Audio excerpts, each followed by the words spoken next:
2010년 11월 발생한 살인사건이 있습니다. 벌써 11년차 미제 사건입니다.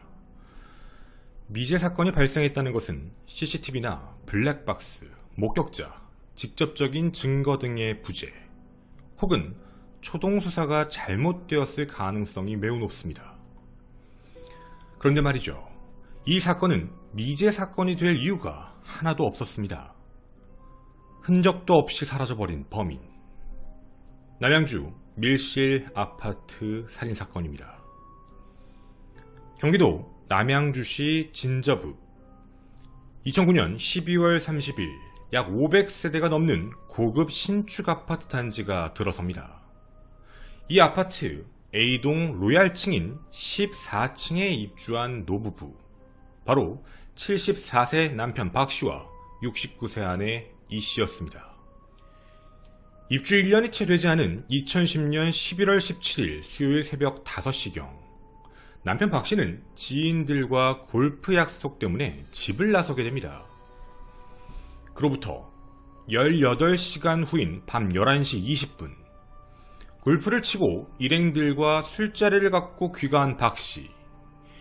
현관문을 열었을 때 불은 모두 꺼져 있었고 아내를 불러봤지만 인기척이 전혀 없었습니다. 안방에 불을 켠 바로 그 순간, 방 안은 온통 혈흔이었으며 침대 위 칼에 찔려 사망한 외출복 차림의 아내가 있었습니다. 우리가 이 사건을 곰곰이 생각해 본다면 범인은 많은 흔적들을 남겨야만 합니다. 고급 신축 아파트 입주 초기, 분명 보안 및 관리가 철저했을 것이고 과거와 달리 선명한 CCTV들, 집으로 침입하기 위해 범인은 피해자와 미리 연락을 해 그 통화 기록을 남겼거나 혹은 초인종을 누르며 멸패드 같은데 얼굴이 찍혔을 가능성, 또한 집안 내부에 남겨질 수 있는 범인의 족적과 미세한 DNA들까지도 말이죠. 수사 초기 경찰도 같은 생각이었습니다. 범인은 분명 쉽게 잡힐 것이다.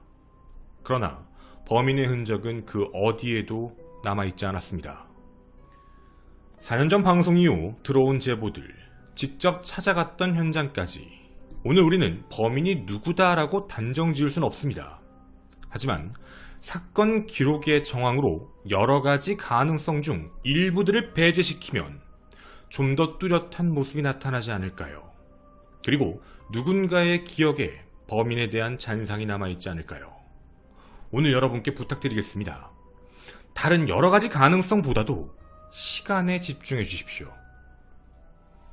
첫 번째 흔적, 피해자 이씨와 관련된 흔적입니다. 피해자 이씨의 부검 결과 얼굴, 목 등 범인은 흉기로 약 10여 차례 공격을 가했습니다. 이 중 목 부위의 치명상으로 직접 쌓이는 경동맥 절단으로 확인됩니다. 그런데 그날의 흔적은 이뿐만이 아니었습니다. 피해자의 양손에 베인 상처, 즉 방어운이 11곳이나 발견됩니다. 범행에 쓰인 흉기는 집에서 쓰던 부엌칼, 피해자 근처에서 발견되었으며 칼 손잡이에 지문을 찾으려 해봤지만 많은 혈액이 묻어있어 확인이 어려웠습니다. 사망 추정 시간은 17일 오전 8시 18분부터 오전 11시 59분 사이, 즉 3시간 41분 사이였죠. 그런데 문득 이상한 점이 있습니다. 경찰은 왜 남편 박씨가 골프 약속을 위해 집을 나선 3시간 18분 이후로 추정 시간을 잡았을까요? 피해자 이씨의 생존 반응이 마지막으로 확인된 건 남편 박씨가 골프 약속을 위해 나간 새벽 5시 때가 아니었습니다. 오전 8시경 서울에 사는 지인 최씨가 이씨에게 전화를 걸어 약 18분간 전화통화를 한 사실이 확인됩니다. 주식에 관심이었던 피해자와 이야기를 나누다가 경로당에 가야 된다 라는 말을 하며 전화를 끊었고, 이 기억의 최씨는 뭔가 다급해 보였거나 문제가 있어 보이지 않은 평소와 똑같은 목소리였다라고 기억을 하고 계십니다. 따라서 남편 박씨가 집을 나선 이후 아침 식사까지 마친 피해자는 8시 18분경까지 아무런 문제 없이 집에 있었다는 점이 확인되었습니다. 두 번째 흔적은 바로 족적이 확인됩니다. 범인은 직접 자신의 신발을 신고 범행을 저질렀다면 현관문으로 들어오자마자 바로 공격을 했을 가능성이 높습니다. 하지만 범인은 집 내부에서 신발을 신고 있지 않았습니다. 화장실에 있는 슬리퍼를 신고 부엌으로 이동해 칼을 꺼내 안방에 있는 피해자를 공격하고 혈흔의 발자국을 남기며 화장실로 다시 들어가 씻은 뒤 그 신발을 그대로 두고 유유히 사라졌습니다. 세 번째 흔적, 작은 방에 대한 흔적입니다. 슬리퍼를 벗은 범인은 작은 방을 들러 무언가를 뒤진 흔적이 확인됩니다. 동선을 보시면 안방, 거실, 화장실을 기점으로 밑에 있는 작은 방이 있습니다. 값비싼 물건이 있었을까요? 근데 실제로 작은 방엔 그런 물건조차 없었을 뿐더러 사라진 물건도 아예 존재하지 않았습니다. 크게 세 가지로 나누어 볼 수 있는 범인의 흔적을 알려드렸습니다. 집 내부에서 보여지는 범행의 목적 자체는 성범죄의 흔적은 아예 없게 제외하고 원한, 치정, 강도 이 정도였지요. 이 세 가지 목적을 놓고 본다면 적어도 피해자 E씨를 알고 있는 면식범일 확률이 매우 높아지는 상황입니다. 그런데요, 이 중 강도살인과 관련된 부분에 좀 문제가 있습니다. 작은 방의 장롱을 뒤졌지만 실제로 가져간 금품도 없고 고가의 시계를 포함한 값비싼 물건들은 전부 안방에 있었음에도 불구하고 범인은 다시 그 장소로 가지 않았습니다. 또한 금전적인 대여 그리고 보험금 관련 문제도 없었고 가족관계도 굉장히 원활한 상태였죠. 그럼 범인은 원한, 치정과 관련되어 있는 살인의 목적, 즉 면식범이었을까요? 그런데 문제는요, 집안 어디에도 범인의 것으로 보이는 혈흔 DNA가 검출되지 않았습니다. 바로 여기서부터 문제가 시작됩니다. 대부분 살인사건 현장에서 범인의 것으로 보이는 흔적이 검출되지 않는 경우 범인을 가족으로 많이 좁혀갑니다. 지문, DNA가 나오더라도 가장 자연스러운 사람이기 때문이죠. 하지만 이 사건의 경우 남편 박씨의 알리바이는 CCTV 동선, 휴대폰의 위치, 골프장, 술자리 그 모든 증거가 완벽했습니다. 그럼 범죄의 경험치가 높은 범인이 철저하게 자신의 흔적을 남기지 않은 것일까요? 그런데 이 점에서도 문제가 생깁니다. 69세 여성의 노인을 상대로 단번에 제압하지 못했다라는 점입니다. 힘에서 우위에서 밀렸다라고 보일 수도 있지만 범행 자체에 초범의 모습이 많이 보여 손에 방어원까지 나타났다라고 볼 수 있죠. 이를 총정리하면 범인은 갑작스런 공격이 아닌 집에서 머문 시간이 존재합니다. 만약 외부에서 들어온 것이라면 문을 열어준 피해자와 마주치고 피해자는 안심한 상태로 범인을 두고 안방으로 갈 수 있는 그런 상황까지 나오는 시간이 있는 것이죠. 또한 범인은 집 안에서 이런 생각을 했습니다. 자세히 보시면 화장실을 기점으로 양옆으로 나뉩니다. 한쪽은 자신의 족적 및 흔적을 남길 수 있는 공간, 나머지 반은 족적 및 흔적을 어디에도 남기지 않은 공간, 즉 이런 섹션을 분리해 놓고 있었던 상황입니다. 그 기점이 화장실 슬리퍼였죠. 지금까지 내부의 흔적, 이 모든 것들을 알려드렸습니다. 여러분은 범인의 모습을 찾으셨나요? 그럼 이제 밀실의 아파트, 이 전체로 지리적 프로파일링을 시작해 보도록 하겠습니다. 저희는 과거 이 아파트를 직접 방문해 본 적이 있습니다. 혹시 모를 CCTV의 사각지대 때문이었죠. 지금부터 함께 살펴보겠습니다. 이 아파트는 지하주차장이라고 하긴 좀 애매모호합니다. 언덕, 산 같은 것 위에다가 아파트를 세우다 보니 우리가 얘기하는 지하주차장 개념이 그냥 지상으로 들어가는 공간이었습니다. 차로 무조건 들어간 게 아닐 수도 있잖아 라고 걱정하시는 분들이 계실까봐 미리 말씀을 드리지만 일단 차량이 들어가는 모습부터 함께 집중해서 봐주십시오.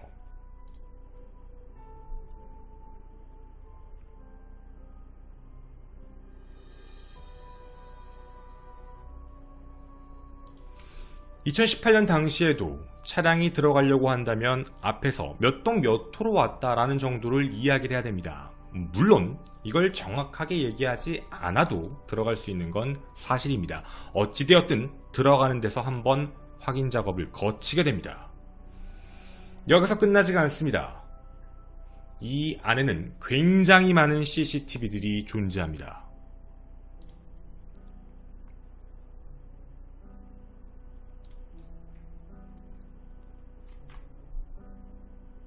그리고 사건 현장에 있었던 A동 아파트 그 방향으로 이동을 해봤습니다.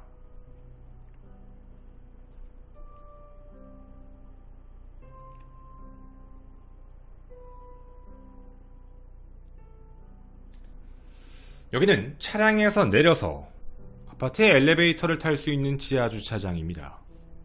보시는 바와 같이 앞에 패드가 있습니다. 이걸 열고 들어가야 되는데 만약 여기를 클릭을 해서 경비실이든 어떤 집이든 직접 지목을 하게 되면 얼굴이 찍혀 녹화가 되게 됩니다. 누군가는 이렇게 얘기할 수 있습니다.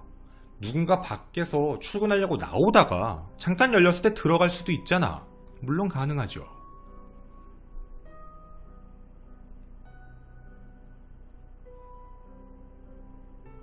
하지만 들어가는 입구에도 CCTV는 존재합니다. 우연히 문이 열려서 들어갔다 치더라도 CCTV를 절대 피할 수 없는 상황입니다. 물론 여기서 끝나지 않습니다. 저희는 내부의 문을 열고 들어가 봤습니다. 바로 이곳 엘리베이터입니다. 그런데 여러분, 엘리베이터에선 CCTV가 없었을까요? 있었습니다. 즉 어디에서도요, 지하에선 엘리베이터에 있는 어디에도 CCTV를 피할 수 없는 상황입니다. 그 다음 엘리베이터를 타면 당연히 CCTV에 찍히게 되겠죠.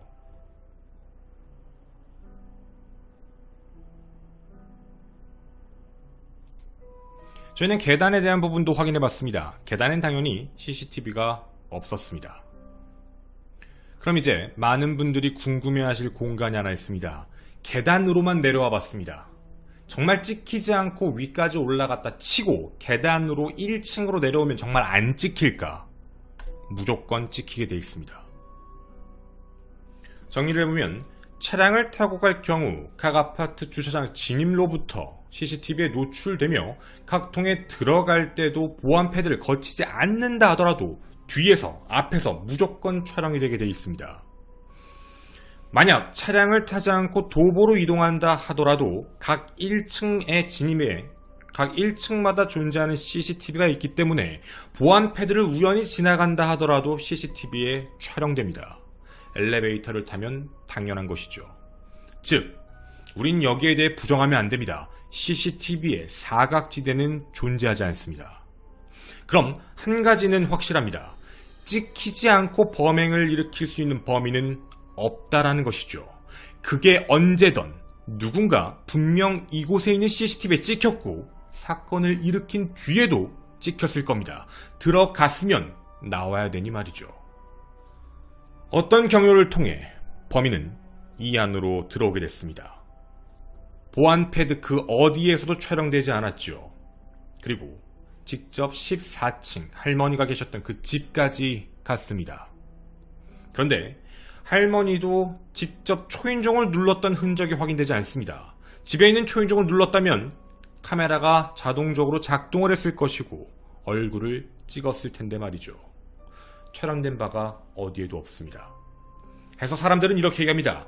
누군가가 노크를 해 그 이야기를 듣고 할머니가 열어주었다라는 이야기도 있죠. 그런데요, 이렇게 얘기할 땐 여러 가지 문제가 조금 생깁니다. 일단 두 가지 문제로 볼 수 있는데요. 첫째, 만약 굉장히 철두철미한 범인이라면 이런 걸 찍히지 않기 위해 이런 걸 할 정도의 범인, 그 안에서도 족적을 남기지 않기 위해 노력했던 범인, 그렇게 침착한 범인이라면 이런 방법도 있습니다. 띵동. 어떤 뜻인지 아시나요? 초인종을 누르는 것. 그 얼굴이 내가 찍힐 것 같다. CCTV를 피해왔던 범인이라면 초인종을 누르고 안 누르고는 별로 그렇게 중요한 케이스가 아닙니다. 띵동. 얼굴을 안 보여주면 되거든요. 우린 다 알고 있는 겁니다. 물론 노크를 했다라고 가정했을 때도 또 하나의 문제가 있습니다. 여러분에게 한번 질문, 상상을 한번 맡겨볼 건데요. 누군가가 나야, 문 좀 열어줘 라고 얘기를 합니다. 여러분은 문을 어떻게 열어주시나요? 활짝 열어서 상대방이 다 들어올 때까지 몸을 피해 주시나요? 아니면 툭 열어주고 들어와 라고 하고 상대방이 어떻게 들어오는지 기억을 하시나요? 아마 대부분 들어오는 사람들, 내가 아는 사람이어서 문을 열어줬다라고 하면, 혹은 어떤 뜻인지 아십니까? 대부분 건들고 들어옵니다. 문을 잡아서 상대방이 완전히 오픈해주는 게 아니기 때문에 문을 열고 들어옵니다. 69세 할머니께서 완전히 문을 개방을 해준 뒤 사람이 자동적으로 들어오는 것까지 보고 나서 들어가진 않을 겁니다. 그렇게 된다면 만졌던 흔적, 지문이 남아야 되죠. 들어올 때부터 장갑을 낀 게 아니라면 말입니다. 이런 상황을 생각해보면 정말 범인이 노크를 하고 들어왔을까? 초인종을 누르지 않고 눌러도 됐는데 정말 밖에서 안으로 들어왔을까라는 생각이 드는 대목이기도 합니다. 경찰은 이렇게 발표합니다. 사건 발생 당일 새벽 5시, 즉 남편이 골프 약속을 위해 나간 그 시점부터 시신 발견 시점인 밤 11시까지 A동에 있는 모든 CCTV에 포착된 사람이 188명이다. 이들의 행적과 당일 알리바이를 모두 확인했지만 범인으로 의심할 수 있는 사람은 없었다. 우리는 188명에 집중을 하게 됩니다. 경찰 인력도 188명에 집중되었습니다. 그 188명을 조사하는데 얼마만큼의 시간이 걸릴까요? 그렇게 시간이 지났습니다. 범인을 못 찾았죠. 결국 이런 말까지 나왔습니다. 일주일 전 CCTV까지 살펴보았다. 그게 몇 명인지는 외부에 공개된 적이 없었습니다. 그럼 궁금합니다. 정말 그 188명 중에 범인이 있을까요? 아니면 놓친 누군가가 또 있는 것일까요? CCTV가 명확하다라는 가능성, 어디에도 사각지대가 없다라는 확실한 팩트를 놓고 살펴보면 범인은 두 가지의 케이스만 놓고 얘기할 수 있습니다. 외부인이거나 아니면 아파트 거주자거나, 이걸 다시 이야기하면 외부인이라면, 외부인은 집 안에 머무는 시간이 굉장히 짧은 사람, 갔다 일만 보고 나오는 사람, 뭐 이런 케이스겠죠. 거주자라면 반복적으로, 지속적으로 어떤 루틴이 있는 사람일 겁니다. 이제 그러면 시간적으로 함께 넘어가 보도록 하겠습니다. 사건 발생일은 17일 수요일입니다. 그럼 우리는 이런 생각을 좀 해봐야 됩니다. 위에 말씀드린 대로 루틴적인 활동을 얘기하기 위해서는 16일 저녁 아파트로 들어오는 사람들이 있을 겁니다. 이날은 평일이었으니 말이죠. 아마 주민일 확률이 높습니다. 주민이 아닌 사람이 16일 저녁에 들어온다, 그리고 나가지 않는다라고 하면 이상할 수 있습니다. 17일 수요일 오전 5시경 대부분 다시 나오는 사람들이 있을 겁니다. 출근하는 사람들의 모습일 것이죠. 분명 전날 들어왔지만 그리고 이날 아침에 나가지 않는 사람들도 존재할 겁니다. 그럼 아파트 내부 어딘가에 있는 사람들이겠죠. 이 시간 집으로 들어오는 사람들이 만약 있다면 전날 야간 근무를 새벽에 들어왔거나 외지인이 들어올 확률도 매우 높습니다. 물론 확률은 적을 것이고요. 그럼 여기서 문제가 하나 생깁니다. 경찰의 수사 결과에 따르면 17일 오전 5시 이후부터 CCTV상 188명을 조사했다라는 점입니다. 그날 하루의 행적을 확인했을 때의 문제가 뭐냐면 들어오고 나가는 사람에 대한 구별이 명확하지 않을 수 있다는 점이죠. 예컨대 16일 저녁에 들어온 사람이 다음날 옷을 갈아입고 출근하는 모습, 혹은 출근한 사람이 옷을 다르게 입고 돌아오는 모습 등등 말이죠. 또 하나, 사건 당일날 188명의 모습에서 이상한 행적이 없었다라는 점은 인상차기가 크게 변화하지 않았고 행적을 확인할 수 있었다라는 것이었습니다. 이걸 역으로 얘기하면 범인이 아파트 안에 있을 확률을 무시할 수 없다는 점이죠. 그러면 우린 범인 자체에서 이걸 집중해야 됩니다. 범인은 언제 들어왔고 언제 나갔느냐지요. 많은 언론들은 15층 옥상을 통해 14층 외벽으로 들어왔을 가능성까지 이야기를 했지만 외벽의 침입 특성상 흔적이 무조건 남을 수밖에 없으므로 이 경우는 완벽하게 배제되었습니다. 따라서 아파트 주민 누군가다라고 판단해 A동 48세대를 전부 조사했지만 확인되지 않았지요. 아파트 안에는 범인이 있다. 하지만 소리 소문 없이 사라져버린 범인. A동 전체 48세대 그 어디에서도 혈흔에 대한 흔적이 나오지 않았다. 언제 들어와 언제 사라졌고 언제 나간 걸까요? 그런데 여러분, 이런 생각이 문득 들었습니다. 이 시간을 당일이 아닌 며칠의 편차를 둔다면 어떻게 될까요? 만약 집에 노부부 두 분만 계셨던 게 아니라면 말이죠. 이 경우라면 어떠한 보안 패드에서 찍히지 않은 점, 현관문을 열 필요도 없었고 현관문 외부에서 안으로 들어올 필요도 없었던 사람, 어쩌면 그 상황들이 설명될 수도 있습니다. 안에서 우린 둘이라고 알고 있었지만 같이 있었던 사람이 존재한다면, 그리고 그 사람은 가장 가까운 면식범이라면 말이죠. 누구를 가리키게 되는 걸까요? 그렇게 되면 외부인이 아닌 집안 내부에 있는 사람, 그 누군가가 아닐까요? 여러분의 많은 의견 함께 기다리도록 하겠습니다. 하지 못한 이야기는 뒷이야기에서 마저 하도록 하겠습니다. 저는 토요일 사건 팩트의 김원이었습니다. 감사합니다. 몇 가지만 말씀을 드리고 가도록 하겠습니다. 이 사건에서 한 가지 확실한 거는 이 안에 있는 사람들인 거고요. 그리고 외부에서 안으로 침입을 했을까에 대해서 의심을 많이 품고 있는 이유가 하나 있어요. 뒷이야기로 그냥 말씀을 드릴게요. 안에서 밖으로 나간 흔적이 없어요. 범인이라면. 그러니까 이런 거겠죠. 여러 가지 유추는 나왔어요. 범인이 집 안에 들어와 옷을 다 벗고 살인을 저지르고 씻은 다음에 옷을 갈아입고 나가서 혈액이 묻지 않은 것이다 라는 유추들도 있고요. 또 하나는 당시가 좀 추웠어요. 이때가 이제 아침 온도가 영하권이었기 때문에 외투가 있었으니까 혈액이 되게 많이 묻었을 거예요. 분명히 혈액이 되게 많이 묻은 상태에서 외투만 입고 뭐 자기 집으로 갔다거나 뭐 이럴 수도 있다는 거죠. 근데 여기서 가장 의심을 할 수 있었던 많은 이야기가 나왔던 사람이 누구냐면 남편이었어요.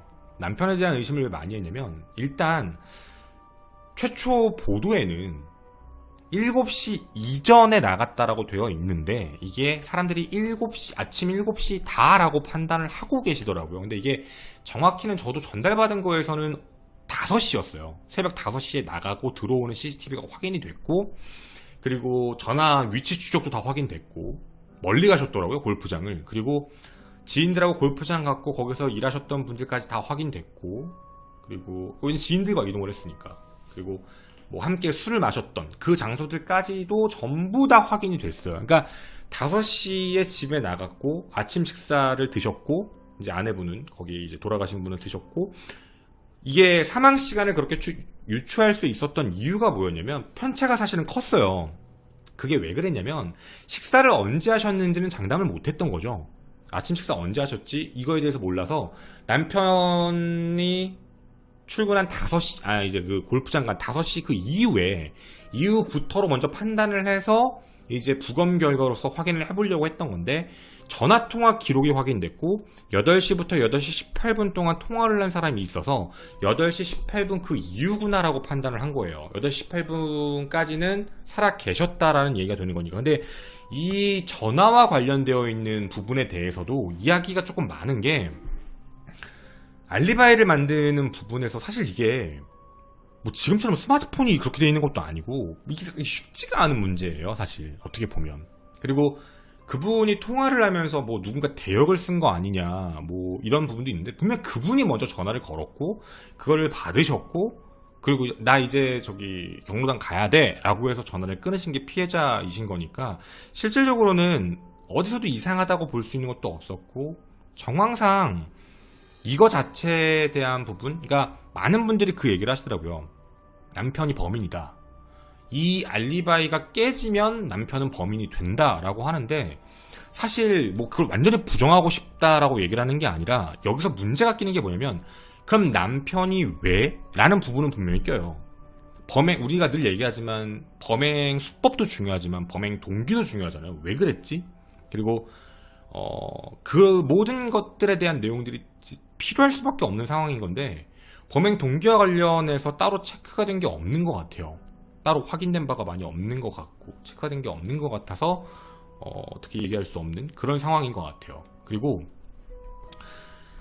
이거 말고 또 이야기가 몇 개 있어요. 이제 그 집에 있었을 가능성이 있는 사람과 관련되어 있는 부분에 대해서도 여러 가지였죠. 왜냐면 이 사건이 자식과 이제 며느리라고 할게요. 그런 사람들까지 위치 추적이 다 됐어요. 그러니까 가족들에 대한 범주를 넓혀봤던 것 같아요. 너무 이상해서 그런 건지는 모르겠는데 범주를 넓혀봤다라는 느낌이에요. 너무 이상하니까.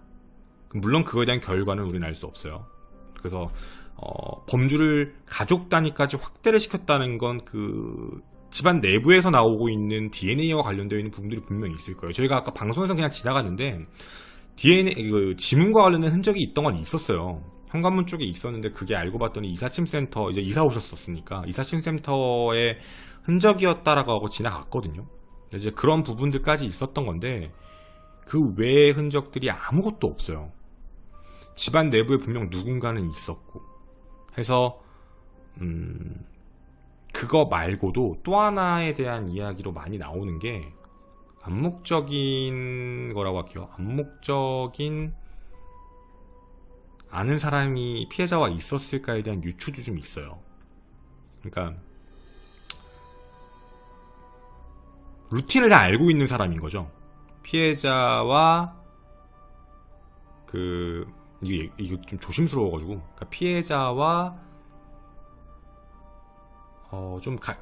이제 좀 잘 아는 사이인데, 잘 아는 분인데, 그분이 일상적인 루틴에 대한 생활을 잘 알고 있는 분. 너무 딥하게는 말씀을 못 드려서 죄송해요. 어쨌든 그런 사람이지 않을까. 그리고 그 사람이 당연히 이제 같은 동에 대한 사람이고, 그래서 그런 사람들과 관련되어 있지 않을까에 대한 이야기가 되게 강해요. 왜냐면 이게 지금 라이브 채팅창에 좀 나오는데, 이게 왜 그러냐면